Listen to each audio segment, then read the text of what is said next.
গৌরে রাখিল মুদ্রা 10,000, সনাতন ব্যয় করে রহে মুদি ঘরে। সেরূপ শুনিলা প্রভুর নীলাদ্রি গমন, বনপথে যাবেন প্রভু শ্রী বৃন্দাবন। রূপ গোসাই নীলাচলে পাঠাইলা 2 জন, প্রভু যাবে বৃন্দাবনে করেন গমন। শীঘ্র আসি মনে তার দিবে সমাচার, শুনিয়া তদনুরূপ করিব ব্যবহার। কলিযুগ পাবন অবতার পরম করুণাময় শ্রী গৌরাঙ্গ সুন্দরের পরম অন্তরঙ্গ প্রিয় পার্ষদ বর্জ্য পূজ্যপাদ শ্রীল কৃষ্ণদাস কবিরাজ গোস্বামী মহাশয় তাহার শ্রী শ্রী চৈতন্য চরিতামৃত নামক শ্রী গ্রন্থের মধ্য লীলার 49 পরিচ্ছেদে শ্রীমান মহাপ্রভুর বৃন্দাবন থেকে প্রত্যাবর্তনের সময় প্রয়াগে অবস্থানকালীন যে লীলা তাহা বর্ণনা করেছেন।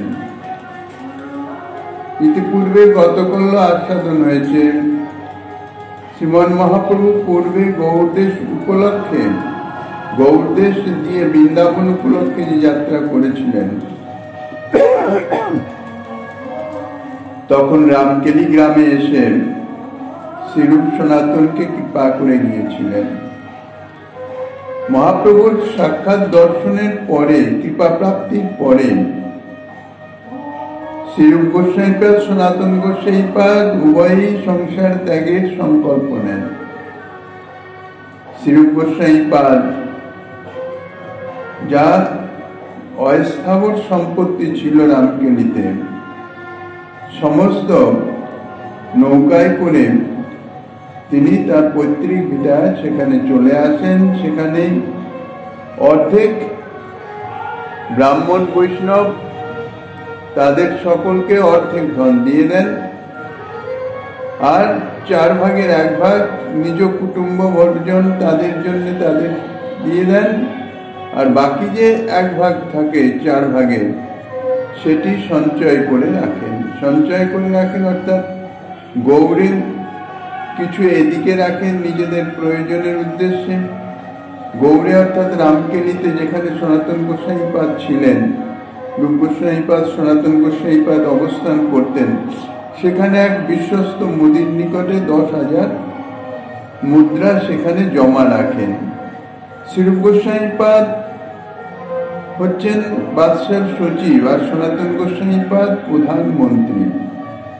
দুজনে যদি একসঙ্গে ছেড়ে আসেন তাহলে দুজনকেই বন্দী করে ফেলতে পারে বাদশাহ। এই জন্যে শ্রীরূপ গোস্বামীপাদ আগে বাদশাহকে কিছু না জানিয়ে তিনি চলে আসেন। সনাতন গোস্বামীপাদ রামকেলিতে অবস্থান করছেন বটে, কিন্তু রামকেলিতে যাচ্ছেন না, বাদশার দরবারে যাচ্ছেন না।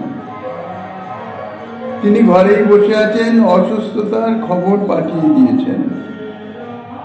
ঘরে বসে ব্রাহ্মণ বৈষ্ণব তাদের সঙ্গে শাস্ত্র চর্চা ইত্যাদিতে দিন অতিবাহিত করছেন। শ্রীরূপ গোস্বামীপাদ এদিকে খবর পেলেন যে প্রভু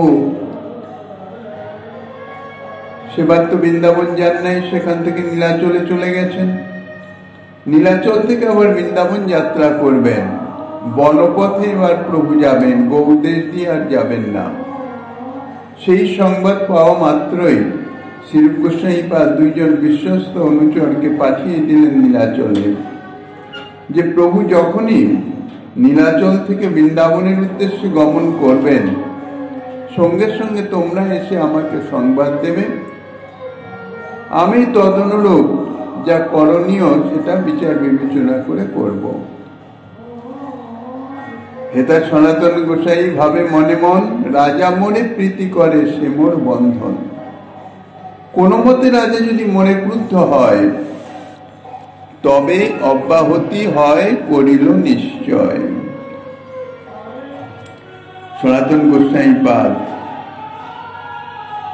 অত্যন্ত বিচক্ষণ বুদ্ধি সম্পন্ন রাজমন্ত্রী সনাতন,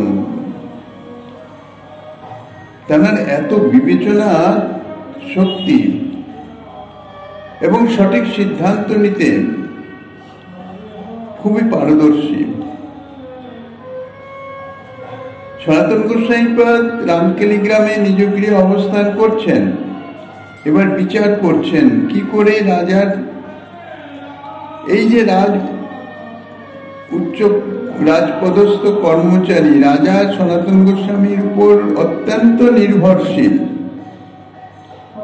সনাতন গোস্বামী পাদকে বাদশাহ অত্যন্ত প্রীতিও করেন, স্নেহ করেন তার বিচক্ষণতার জন্যে, সঠিক পরামর্শ দানের জন্যে।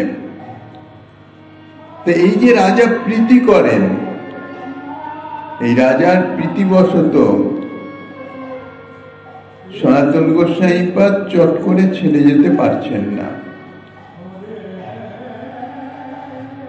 হোক সে জাগতিক প্রীতি, কিন্তু তার একটা পারস্পরিকতা আছে, তো একতরফা তো কখনো কোনো কিছু হয় না। যদিও স্বার্থের প্রীতি, কাজেই রাজার সেই প্রীতিবশত আমি ছেড়ে যেতে পারছি না। এটা হচ্ছে সাংসারিক বন্ধন। এই জড়জগতে যেখানে যার প্রতি প্রীতি থাকুক না কেন,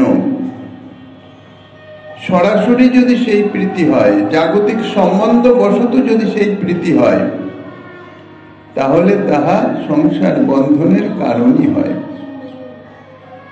আর যদি সেই প্রীতি ভগবত মাধ্যমে হয়, ভগবত মাধ্যমে প্রীতি কিভাবে হয়? ভগবত ভক্ত, ভক্তের প্রতি প্রীতি। যেহেতু ভগবানের সঙ্গে আমার অভীষ্টের সঙ্গে সম্বন্ধ যুক্ত, এই জন্যই তার সঙ্গে আমার প্রীতি, তার সেটা ভগবত সম্বন্ধ যুক্ত, এই জন্য সেটা বন্ধনের কারণ না হয়ে সেটা বরং ভজনের কারণ হয়, মুক্তির কারণ হয়। এ সম্বন্ধে মহাজনগণ বলেন একটা দৃষ্টান্ত, কুন্তী মাতার দৃষ্টান্ত।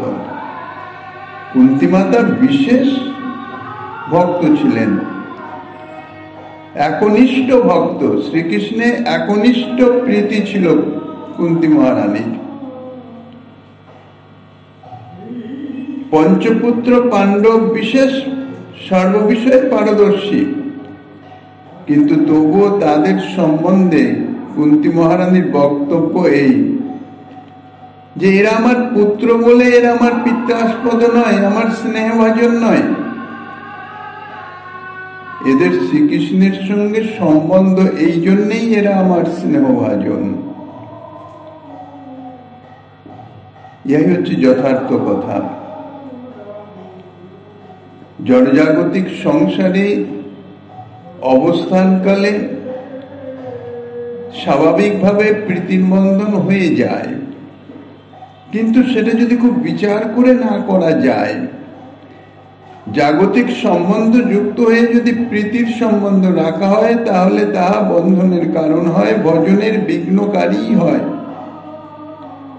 আর যদি ভগবত সম্বন্ধ যুক্ত, সম্বন্ধের মাধ্যমে, ভগবত মাধ্যমে যদি প্রীতি থাকে, তাইলে সেখানে সংসার বন্ধন হয় না। কেননা অপ্রাকৃত চিন্ময় ভগবত, আনন্দ স্বরূপ ভগবত, তাহার সম্বন্ধ যুক্ত যাহা, তাহাই নিত্য সত্য, শাশ্বত, আনন্দময়।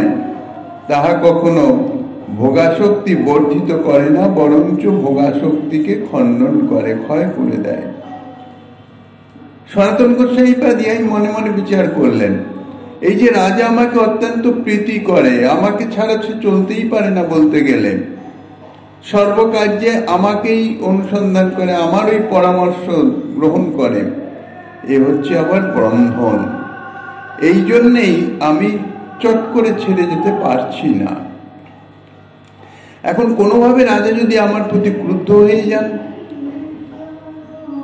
তাহলে রাজা রাগ করে যদি আমাকে পদ থেকে চ্যুত করে দেন, পদচ্যুত করে দেন, তাহলে আমি নির্বিঘ্নে চলে যাব। আমার আর কোনো দায় দায়িত্ব থাকবে না, ব্যবহারিক কোনো দায়িত্ব থাকবে না, কর্তব্য থাকবে না।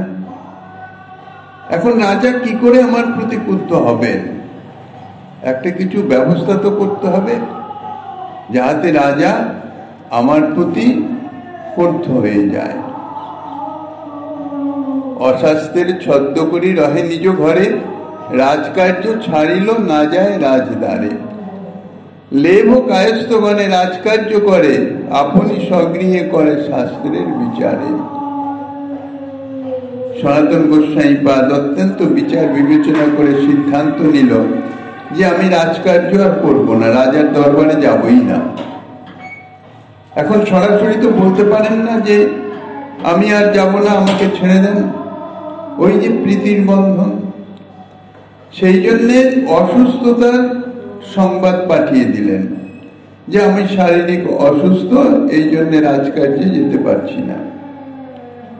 এখন প্রধানমন্ত্রী যদি রাজসভায় না আসেন তাহলে বিচার বিবেচনা কি করে হবে?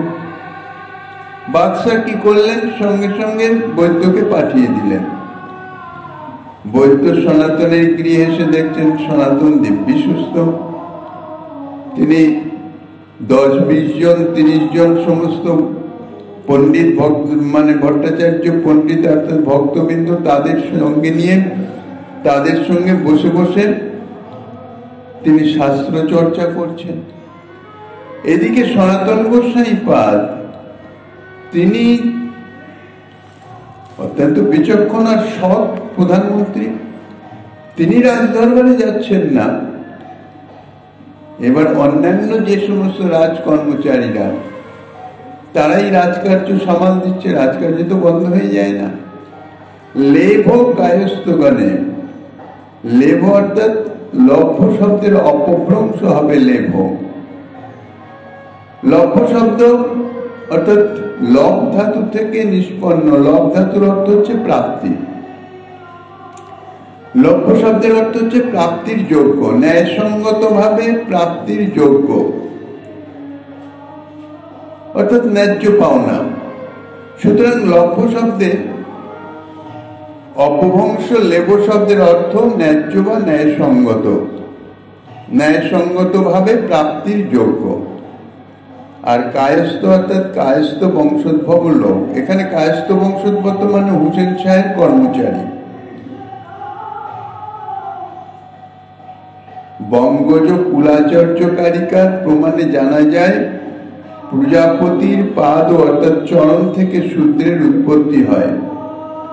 শূদ্রের পুত্রের নাম হিম এবং হিমের পুত্রের নাম প্রদীপ, প্রদীপের পুত্রের নাম কায়স্থ। ইনি কায়স্থ ছিলেন অর্থাৎ লিপিকারক। কায়স্থের পুত্র ছিল চিত্রসেন, চিত্রসেন আদি পুত্রগণই তারাই ঘোষ, বসু, গুহ, দত্ত, করণ ইত্যাদি পদবীতে ভূষিত ছিল। তাহলে সম্ভবত ইহাদের যে পূর্বপুরুষ কায়স্থের নামানুসারেই ঘোষ, বসু প্রভৃতির সন্তানাদি কায়স্থ বলে পরিচিত হয়ে থাকে। এই কায়স্থের কাজ হচ্ছে লিখন বৃত্তি, মুখ্যত লিখন বৃত্তি, যাদের বিভিন্ন অফিস, আদালতে ইত্যাদিতে লেখালেখির কাজ করতে হয়। রাজ সরকারে লিখন বৃত্তি কুশল লোকেরাই প্রয়োজন, এই জন্য ইহারাই সাধারণত রাজ কর্মচারী রূপে নিযুক্ত হতেন। এই অনুমান সঙ্গত হলেও কায়স্থ শব্দে সাধারণত রাজ কর্মচারীকেও বুঝাতে পারে। তাহলে গোস্বামীপাদ যে বলছেন লেভ কায়স্থগণে রাজ কার্য করে, অর্থাৎ ন্যায্য রাজ কর্মচারী যে কায়স্থগণ, যারা বাদশার নিযুক্ত পদাধিকারী, যে সমস্ত রাজ কর্মচারী অর্থাৎ সনাতনের ঠিক অব্যবহৃত পরবর্তী নিম্ন পদস্থ যে সমস্ত রাজ কর্মচারী, অথবা সনাতনের মন্ত্রিত্বে, মন্ত্রীর কার্যে সহায়কারী তো কিছু থাকে, একা একা তো সব হয় না, তার সহায়তাকারী যে সমস্ত রাজ কর্মচারীগণ পদাধিকার বলে বা সনাতন গোস্বামীপাদের সঙ্গে দীর্ঘদিন কাজ করার জন্য তাদের অভিজ্ঞতার বলে সনাতনের স্থলবর্তী অর্থাৎ সনাতনের অনুপস্থিতিতে তাহাদের কার্য পরিচালনা করবার যোগ্যতা ছিল। কাজেই রাজদরবার বন্ধ হয়ে যায় নাই, রাজকার্য বন্ধ হয়ে যায় নাই, সনাতনের অনুপস্থিতিতে তারাই সনাতনের স্থলবর্তী হয়ে রাজকার্য নির্বাহ করতেন। কোন কোন গ্রন্থে লেভ সস্থলে, অর্থাৎ লেভ শব্দের জায়গায় লোভী কায়স্থগণ রাজকার্য করে, এই পাঠও দেখা যায়। কিন্তু লোভী পাঠ এটি যুক্তি বিচারে সঙ্গত মনে হয় না। তার কারণ হচ্ছে লোভী শব্দ প্রয়োগের সার্থকতা কিছু দেখা যায় না। কেননা সনাতন গোস্বামীপাদের পরিবর্তে স্থলবর্তী হয়ে কাজ করার অন্য কাহারও লোক থাকলেও হুসেন শাহ যে তাহাকে সেই কাজ করবার জন্য নিযুক্ত করেছিলেন, এটি কখনোই মনে করা সঙ্গত হয় না। কোন দায়িত্বপূর্ণ পদে নিযুক্ত হওয়ার ন্যায়সঙ্গত কারণ হচ্ছে সেই পদের জন্য লোভ নহে। সেই পদের জন্য আমার লোভ বা সেই পদে আমি অধিষ্ঠিত হতে চাইলেই যে আমি সেই পদ লাভ করব তা তো হয় না। যোগ্যতা থাকা চাই, অভিজ্ঞতা থাকা চাই, সেটাই হচ্ছে মূল কারণ। দ্বিতীয়ত, বহু প্রাচীন হস্তলিখিত পুঁথিতে এই লেভ শব্দ এটাই দেখা যায়, লোভী শব্দটি দেখা যায় না। কাজেই এখানে লোভী হতে পারে না, ওই লেভ শব্দই হবে। তাহলে এইভাবে রাজকার্য চলছে। সনাতন গোস্বামীপাদ তিনি 20-30 জন ভট্টাচার্য পণ্ডিত নিয়ে শাস্ত্র চর্চা করেন নিজের গৃহে বসে, দিব্যি সুস্থ সবলমান। কিন্তু রাজ দরবারে নিজের অসুস্থতার কথা জানিয়ে তিনি রাজ দরবারে আসা বন্ধ করেছেন। আর দিন গৌরেশ্বর সঙ্গে একজন আচম্বিতে গোসাই সভাতে কইল আগমন। রাজবৈদ্য গিয়ে যখন সংবাদ দিলেন যে মহারাজ, হুজুর বাদশাহ, সনাতন তো দিব্যি সুস্থ, সনাতন তো নয়, সাকর মল্লিক কি দবির ঘাস, যে একটা নাম হবে, সে তো দিব্যি সুস্থ। সে পণ্ডিতগণের সঙ্গে বসে স্বাস্থ্য চর্চা করছে, অসুস্থতার তো বিন্দুমাত্র কোনো লক্ষণ তাহার শরীরে দেখা যায় নাই। পরের দিনই বা একাধ দিন পরেই সনাতনকে না জানিয়ে হঠাৎ বাদশাহ সনাতনের গৃহে এসে উপস্থিত হলেন। সনাতনকে না জানিয়ে আসার কারণ হচ্ছে এই যে সনাতনের যদি অসুখের কথা শুনে রাজা তার চিকিৎসার জন্য রাজবৈদ্য পাঠিয়েছিলেন, বৈদ্য গিয়ে জানালেন যে সনাতন সুস্থ। এখন রাজা যদি খবর দিয়ে আসেন তাহলে সনাতন গোস্বামীপাদ অসুস্থতার ভান করে শুয়ে থাকতে পারে, সতর্ক হয়ে যাবে। তাহাতে প্রকৃত বিষয় কি, প্রকৃত সত্য কি, কি কারণে সনাতনের অনুপস্থিতি, সেটি তো জানা যাবে না। এই জন্যেই হঠাৎ গিয়ে উপস্থিত হলেন। বাদশাহ দেখিয়া সবে সম্ভ্রমে উঠিলা, সম্ভ্রমে আসন দিয়া রাজা বসাইলা। রাজা কহে তোমার স্থানে বৈদ্য পাঠাইল, বৈদ্য কহে ব্যাধি নয় সুস্থ সে দেখিল। আমার যে কিছু কার্য সব তোমার লইয়া, কার্য ছাড়ি রহিলা তুমি ঘরেতে বসিয়া। মোর যত কাজ কাম সব কইলে না, কি তোমার হৃদয়ে আছে কহ মোর পাশ। বাদশাহ সরাসরি গিয়ে উপস্থিত হয়েছেন। সনাতন গোস্বামীপাদ বসার আসন মর্যাদা ইত্যাদি আপ্যায়ন যা করার করলেন। তারপরে বাদশাহ বলছেন তোমার অসুস্থতার সংবাদ পেয়ে আমি বৈদ্য পাঠালাম। বৈদ্য পরিষ্কার বলেছে তোমার কোনো ব্যাধি নাই, তুমি সুস্থ। তুমি হচ্ছ রাজ্যের প্রধানমন্ত্রী, অর্থাৎ রাজকার্যের পরিপূর্ণ নির্ভরশীল তোমার উপরে, তোমাকে দিয়েই আমার সমস্ত কার্য। অথচ তো তুমি কোনো কাজ না করে ঘরে বসে আছো, কাজ করতে যাচ্ছ না। আমার যত কিছু কাজ সমস্ত নষ্ট হয়ে যাচ্ছে ওদিকে। তোমার হৃদয়ের প্রকৃত কথা কি, প্রকৃত ভাবনা কি, সত্য করে বলো, তুমি কি চাও, কি করতে চাও। সনাতন কহে নহে আমা হইতে কাম, আর একজন দিয়া করো সমাধান। এইবার সনাতন মনের কথা পরিষ্কার করে বাদশাহকে বললেন যে হুজুর, আমার দ্বারা আর রাজকার্য করা সম্ভব হবে না, আপনি অন্য কাউকে দিয়ে আপনার কার্য সমাধান করে নেন। তবে ক্রুদ্ধ হইয়া রাজা কহে আরবার, তোমার বড় ভাই করে দস্যু ব্যবহার, জীব বহু মারিয়া বাকলা কইল খাস, এটা তুমি মোর সর্বকার্য কইলে না। এইবার স্বাভাবিক পরম বিচক্ষণ লোক, যার উপর পরিপূর্ণ নির্ভরশীল হয়ে বাদশাহ অত্যন্ত সুন্দর সুষ্ঠুভাবে রাজকার্য চালাচ্ছিলেন, হঠাৎ যদি সেরকম ভাবে বিনা কারণে, অর্থাৎ জাগতিক তো কোনো কারণ নাই, বিনা কারণে যদি কাজ ছেড়ে দেয়, স্বাভাবিক স্বার্থে আঘাত, অবশ্যই ক্রোধের সৃষ্টি। তাই অত্যন্ত ক্রুদ্ধ হয়ে বলছেন যে তোমার যে বড় ভাই সে করে দস্যু ব্যবহার, আর এদিকে তুমি আমার সমস্ত কার্য নষ্ট করছো। সনাতন গোস্বামীপাদের বড় ভাই হচ্ছেন শ্রী রঘুনন্দন। যদিও চৈতন্য চরিতামৃতে শুধু তিন ভাইয়ের কথাই পাওয়া যায়, মাত্র তিন ভাইয়ের নামই পাওয়া যায়, শ্রী সনাতন, শ্রীরূপ এবং শ্রী বল্লভ। তাদের পিতার নাম ছিল কুমারদেব।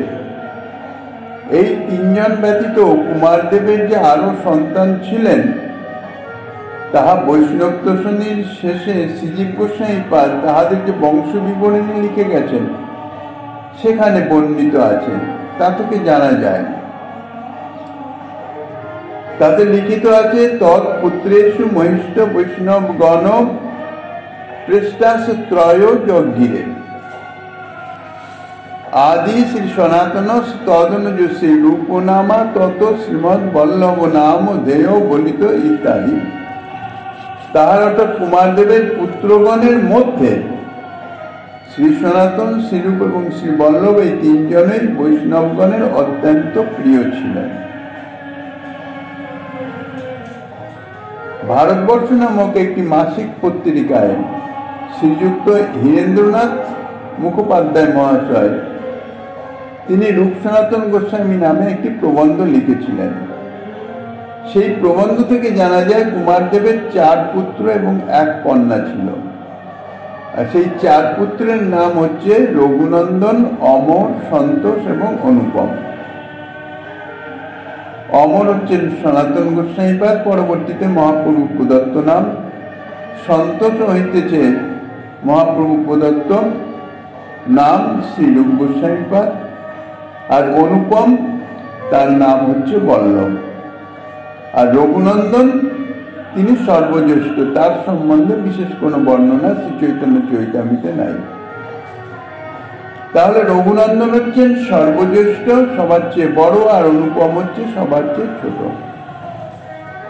সনাতন গোস্বামীপাদ পিতৃদত্ত নাম হচ্ছে অমর, আর রূপ গোস্বামীপাদের পিতৃদত্ত নাম হচ্ছে সন্তোষ, আর বল্লভের পিতৃদত্ত নাম হচ্ছে অনুপম।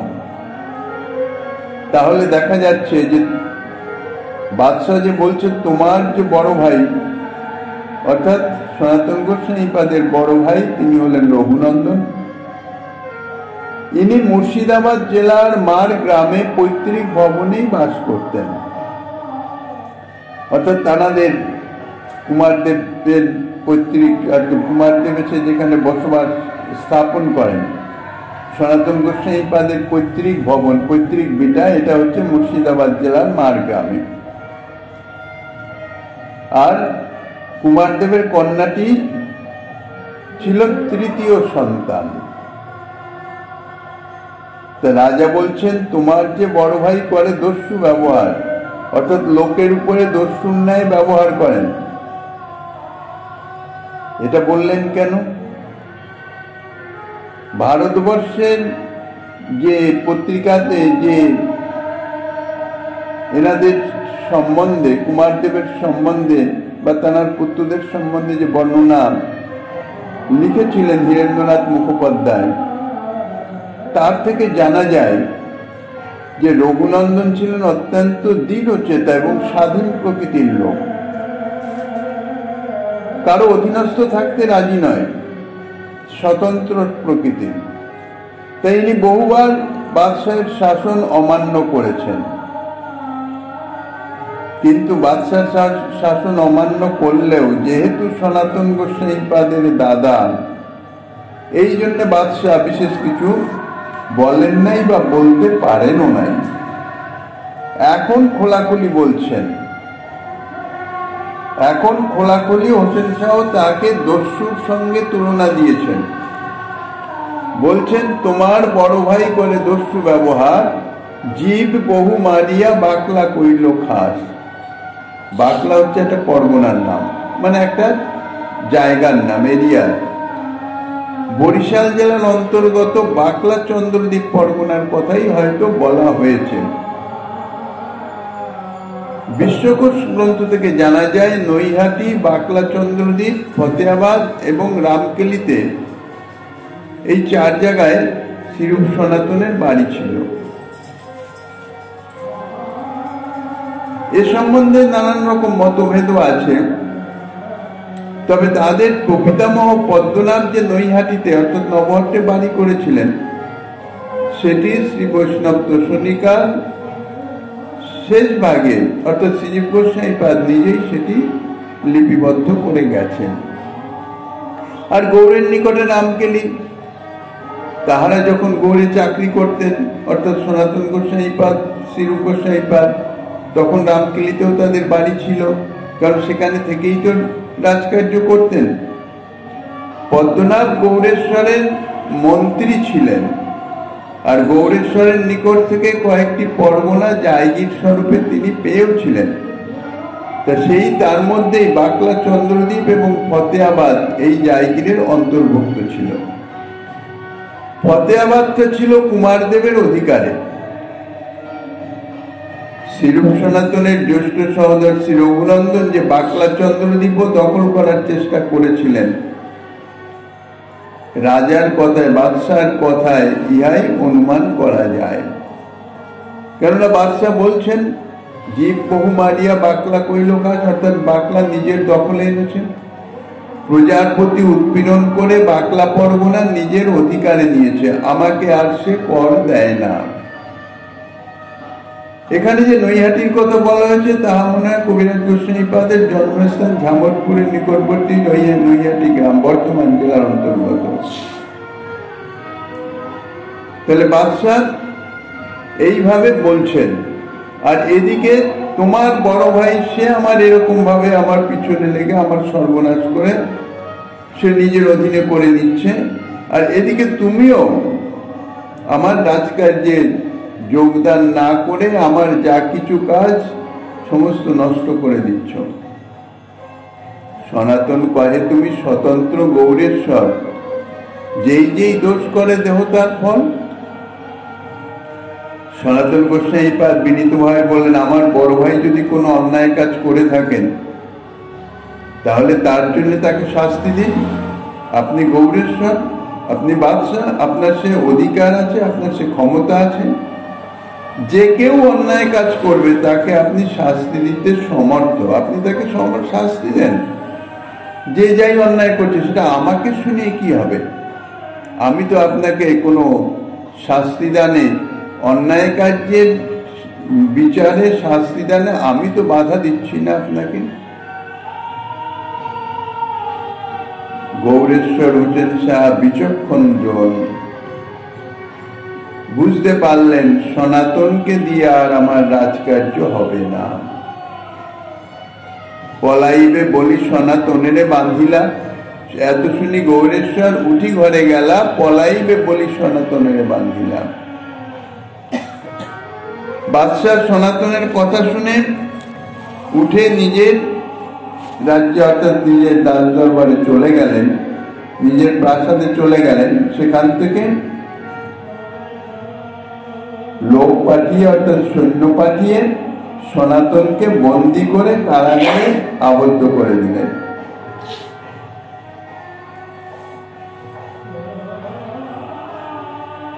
হেনকালে গেল রাজা উড়িয়া মারিতে, সনাতন কহে তুমি চলো, সনাতনে কহে তুমি চলো মোর সাথে। দেহ কহে যাবে তুমি দেবতায় দুঃখ দিতে, মোর শক্তি নাহি তোমার সঙ্গে যাইতে। সেই সময় উড়িষ্যা দেশের সঙ্গে হুসেন শাহের যুদ্ধ চলছিল। এখন হুসেন শাহ বাদশাহ নিজেই যাবেন যুদ্ধে। উড়িষ্যা যাত্রার সময় হুসেন শাহ আর একবার সনাতনকে অনুরোধ করলেন যে তুমি আমার সঙ্গে যুদ্ধে চলো, কেননা সমস্ত বিষয়ে সনাতনের যে বিচক্ষণতা, যে বুদ্ধি, তাতে বাদশাহ সর্ববিষয়ে এ পর্যন্ত সুফলই প্রাপ্ত হয়েছে। সনাতন গোস্বামী গৌড়েশ্বরের প্রধানমন্ত্রী ছিলেন বটে, কিন্তু সময়ে সময়ে তিনি সেনা অধিনায়ক হয়ে যুদ্ধ বিগ্রহ ইত্যাদিও করতেন। যুদ্ধ বিগ্রহ দিতেও সনাতনের বিশেষ অভিজ্ঞতা ছিল, অর্থাৎ সৈন্য পরিচালনা, যুদ্ধ পরিচালনায় পরিচালনার কাজেই হচ্ছিল বিচক্ষণতা। তাই উড়িষ্যায় যুদ্ধযাত্রাকালে হুসেন শাহ তাকে সঙ্গে নিতে চেয়েছিলেন, কিন্তু সনাতন গোস্বামীপাদ তো রাজার সঙ্গে সম্বন্ধই ত্যাগ করতে চান। তিনি তো সমস্ত কিছু ছেড়ে দিয়ে একান্ত ভাবে শ্রী গৌর সুন্দরের চরণে শরণাগত হয়ে ভজন করবেন। তাই সনাতন গোস্বামীপাদ বাদশার এই অনুরোধের উত্তরে বলছেন যে দেখো, উড়িষ্যায় অনেক দেবালয় আছে, আর যখন রাজা ওই দেশ জয় করতে গেলে দেবালয়ের উপর অনেক অত্যাচার হয়ে যাবে, তাতে দেবতাদের অনেক দুঃখ হবে। অথবা উড়িষ্যাবাসী অনেকেই দেবতার ভক্ত, জগন্নাথ উড়িষ্যায় জয় করতে গিয়ে তাদের উপর অত্যাচার করবে, এটা স্বাভাবিক কথা। এই জন্যে বলছেন তুমি যুদ্ধে যাবে, তার মাধ্যমে দেবতারা দুঃখ পাবে, কাজে আমার দ্বারা আর সেটি সম্ভব নয়। গৌড়েশ্বর বিচক্ষণ লোক, এখন কোনো বিচার আচার করবার সময় নাই, অতি শীঘ্র যুদ্ধে যাওয়া প্রয়োজন। তাই কি করলেন, তবে তারে বান্ধি রাখি করিল গমন, হেতা নীলাচল হইতে প্রভু চলিলা বৃন্দাবন। গৌড়েশ্বরের অনুপস্থিতে তীক্ষ্ণবুদ্ধি সনাতন রাজ্যের কোনো অনিষ্ট সাধন করতে পারেন, এই আশঙ্কা নিয়ে তাকে কি করলেন, বেঁধে কারাগারে দেখালেন, অর্থাৎ হাতে হাত করা দিয়ে তাকে কারারুদ্ধ করে রাখলেন, যাতে সনাতন কোনোভাবে পালিয়ে যেতে না পারে। এদিকে সেই সময় শ্রীমন মহাপ্রভু তিনি নীলাচল থেকে বনপথে বৃন্দাবনের উদ্দেশ্যে যাত্রা করলেন। তবে সেই দুই চর শিরূপ ঠাই আইলা, বৃন্দাবন চলিলা প্রভু আসিয়া কহিলা। যে দুইজন অনুগত জনকে পাঠিয়েছিলেন নীলাচলে, যে প্রভু বৃন্দাবন যাত্রা করলেই তুমি আমাকে সংবাদ দিবে অতি দ্রুত।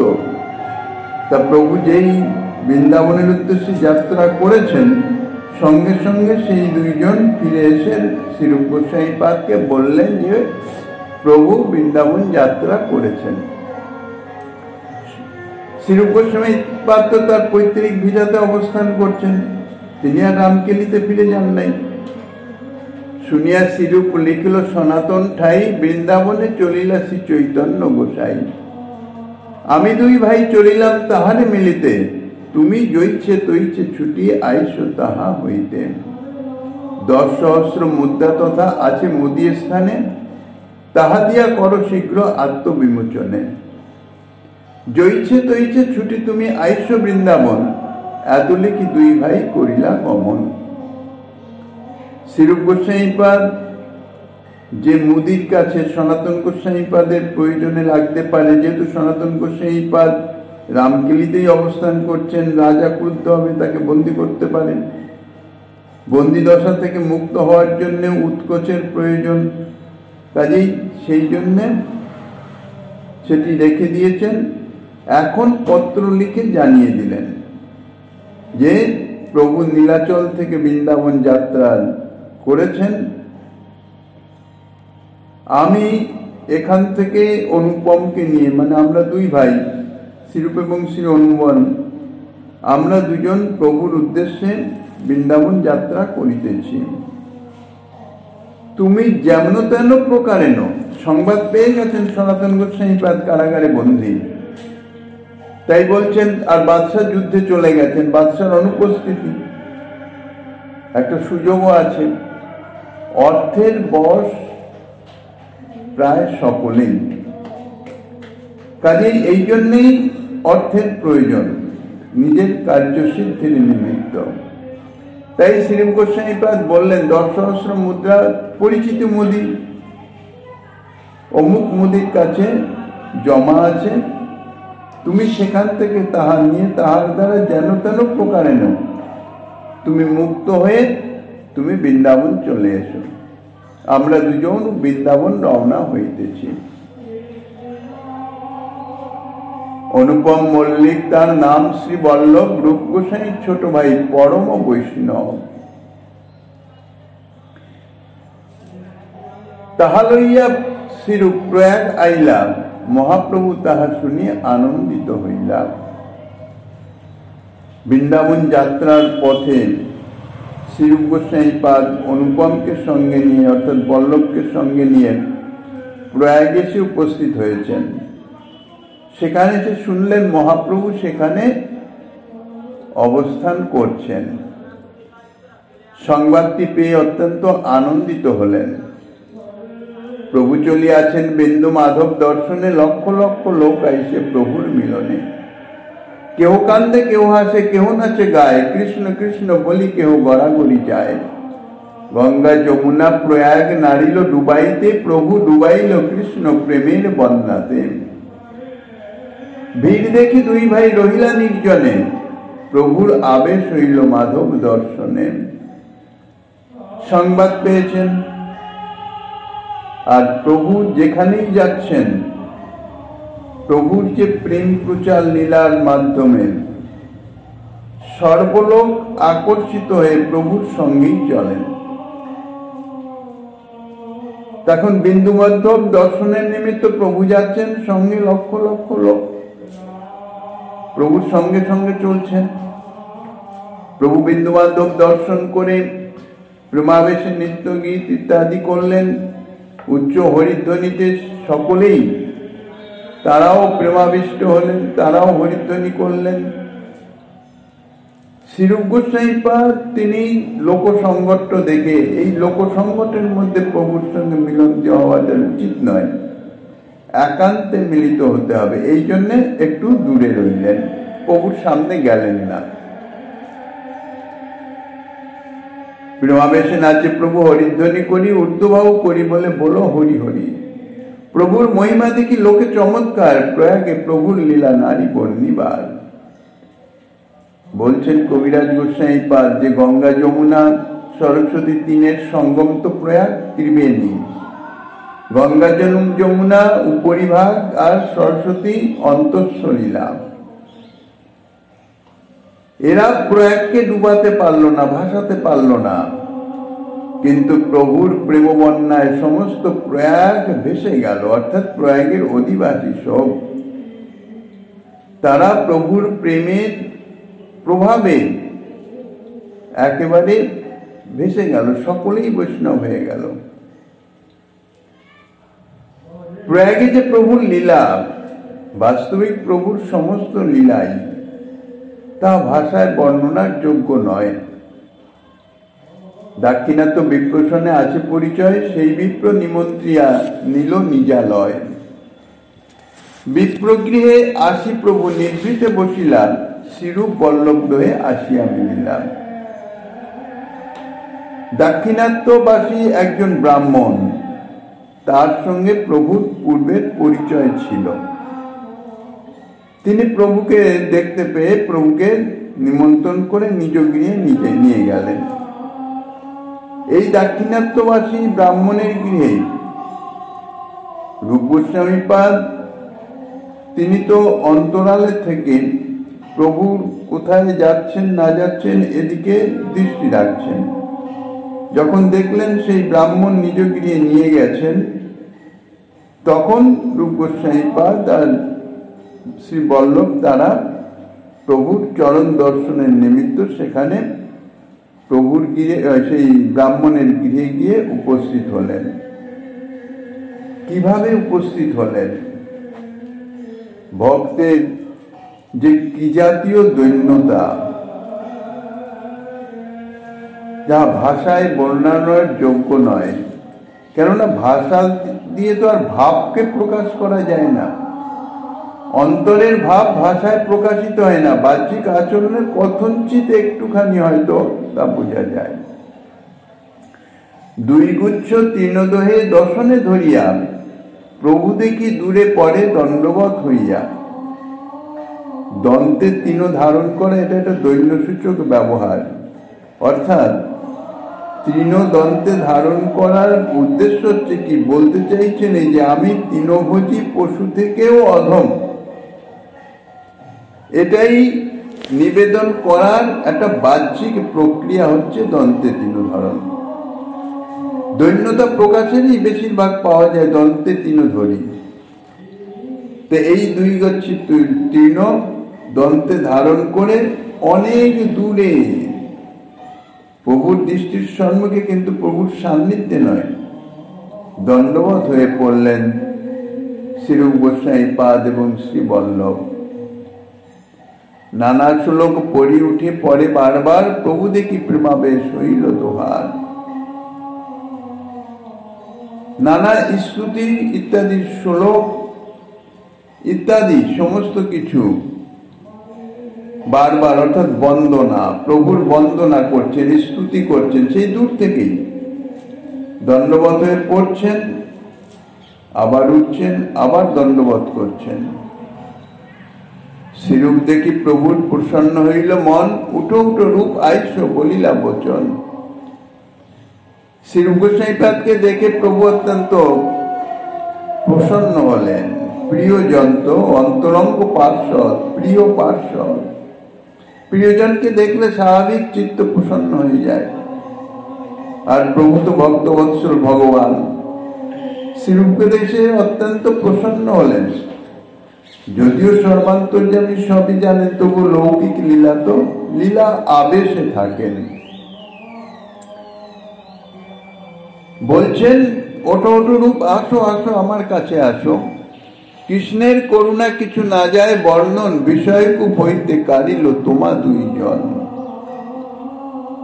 শ্রীকৃষ্ণের যে করুণা, যে কৃপা কখন কার প্রতি কিভাবে বর্ষিত হবে সেটি বলা যায় না। বিষয়কূপ অর্থাৎ যে জড়জাগতিক বিষয়ের মধ্যে তোমরা নিমজ্জিত ছিলে, কুয়ার মধ্যে ডুবে থাকার মতন আর কি, সেই বিষয়কূপ থেকে তোমাদের দুজনকে উদ্ধার করে নিয়ে এসছেন। কাজেই কৃষ্ণের যে করুণা, এটা কৃষ্ণের ভগবত কৃপা ছাড়া সেটি হয় না। জড়জাগতিক বিষয়ের যে বন্ধন, অর্থাৎ যে আসক্তি, বন্ধন তো আসক্তিটাই বন্ধন। জড়জাগতিক বিষয়ে ভোগের যে বাসনা, যেটি প্রকাশ্য যেটি অপ্রকাশ্য, সমস্ত বাসনাই যে আমাদের চিত্তে প্রকাশিত তাহা নয়। বহু বহু বাসনা সুপ্ত সুপ্ত ভাবে, গুপ্ত ভাবে, অবচেতন মনে তাহা সংরক্ষিত আছে। কখন কোন বাসনা যে জাগরিত হবে, আর বাসনার যে প্রবলতা তাহা দিগ্ভ্রান্ত করে যায়, অর্থাৎ ভোগে প্রচন্ড ভাবে আকর্ষণ করে ভোগে নিমজ্জিত করে দেয়। এ অত্যন্ত ভয়ঙ্কর এই আসক্তি বা ভোগ বাসনা, যাহাই সংসার বন্ধনের মূল কারণ। অত্যন্ত বিচক্ষণ জন, বুদ্ধিমান জন নিজের বুদ্ধিবৃত্তির দ্বারা ইহা নির্ণয় করতে সক্ষম হন না, একমাত্র বিশেষ মহৎ কৃপা ছাড়া। আর মহৎ ব্যক্তি যারা, তানারাই এই বিষয় বাসনা সমূলে বিনাশ করতে সমর্থ, তানাদের কৃপা শক্তির মাধ্যমে। ভগবত কৃপাই মহতের মাধ্যম দিয়েই প্রাপ্ত হওয়া যায়। কৃপা তো প্রভুই সাক্ষাৎ, কিন্তু তবুও প্রভু যেহেতু ভক্তভাবে আবির্ভাব, এই জন্য প্রভু কোনো কিছুই নিজের নাম দিয়ে বলেন না। ভক্তের ইহাই হচ্ছে আচরণের আমি করি, এই যে আমি কর্তৃত্ব বোধ, যতক্ষণ পর্যন্ত নিজের কর্তৃত্ববোধ থাকে, কর্তৃত্ব অভিমান থাকে, ততক্ষণ পর্যন্ত ভগবত শরণাগতি কোনোভাবেই সম্ভব নয়। আর ততক্ষণ পর্যন্তই তিতাব জ্বালাও দূরীভূত হবে না। কেননা ভোগটা করে কি? কর্তা। আমি যদি কর্তা নাই হই, তাইলে যতই দুঃখ কষ্ট বা জাগতিক সুখ যাই হোক না কেন, তার তো ভোগ আমার হবে না, আমি তো কর্তা নই। কিন্তু জগতের জীবনে এই যে কর্তৃত্ব অভিমান, মুখে বলুক আর না বলুক, অন্তরের যে কর্তৃত্ব অভিমান, সেই অভিমানের বশেই তার জাগতিক সুখ দুঃখ ভোগ, আর সেটাই হচ্ছে বন্ধন। এ থেকে মুক্তি পাওয়া অত্যন্ত দুরূহ ব্যাপার। কেননা এই জাগতিক ভোগ বাসনা দিয়ে যে মন বুদ্ধি চিত্তকে বিক্ষেপ করে রাখা, এটি হচ্ছে মায়ার কাজ। মায়ার বিক্ষেপাত্মিকা শক্তি জীবকে জড়জগতের ভোগ সুখের দিকে আসক্ত করে রেখেছে। কাজেই সেই মায়া, তার হাত থেকে উদ্ধার পাওয়া অত্যন্ত কঠিন, একমাত্র ভগবত কৃপা সাপেক্ষ।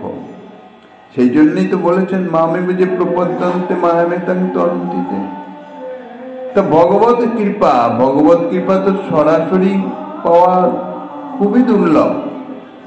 ভগবত সাক্ষাৎকার হলে তবে সে সরাসরি ভগবত কৃপা পেতে পারে।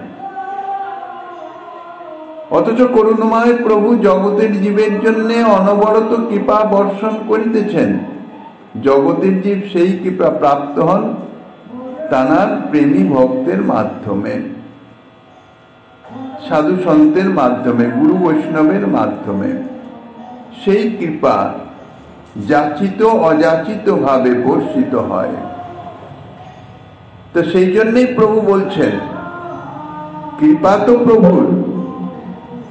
নীলাচলে অবস্থানকালে শ্রীরূপ গোস্বামীপাদ, সনাতন গোস্বামীপাদ প্রভুর নিকট সংসার মুক্তির নিমিত্ত প্রার্থনা জানিয়ে পত্র লিখতেন। তাই প্রভু স্বয়ং এসে রামকেলিতে তাদের কৃপা করে গেলেন। অর্থাৎ তাদের সংসার যে বন্ধন, তার সমূলে বিনাশ করে গেলেন। এখন উপলক্ষ শুধু বাহ্যিক আচরণ, অর্থাৎ বাহ্যিক তার প্রকাশ, সংসার ত্যাগ। শ্রীরূপ গোস্বামীপাদ তিনি তো ত্যাগ করেই দিলেন। সনাতন গোস্বামীপাদেরও সংসার ত্যাগ হবে, কেননা তিনি একটু বেশি জড়জাগতিকের মধ্যে ঢুকে গেছিলেন। প্রধানমন্ত্রী জড়জাগতিক যত কর্মক্ষম হবে, যত দায়িত্ব সম্পন্ন হবে, তার সে বন্ধন ছুটতে তত বেশি সময় লাগবে। সনাতন গোস্বামীপাদের তাই তিনি বিশেষ দায়িত্ব সম্পন্ন, জড়জাগতিক কাজে বিশেষভাবে তিনি পারদর্শী হয়ে গেছিলেন। এই জন্যে তার একটু দেরি হচ্ছে, কিন্তু প্রভুর করুণা। তাই প্রভু বলছেন শ্রীরূপ গোস্বামীপাদকে, খুব ভালো হয়েছে।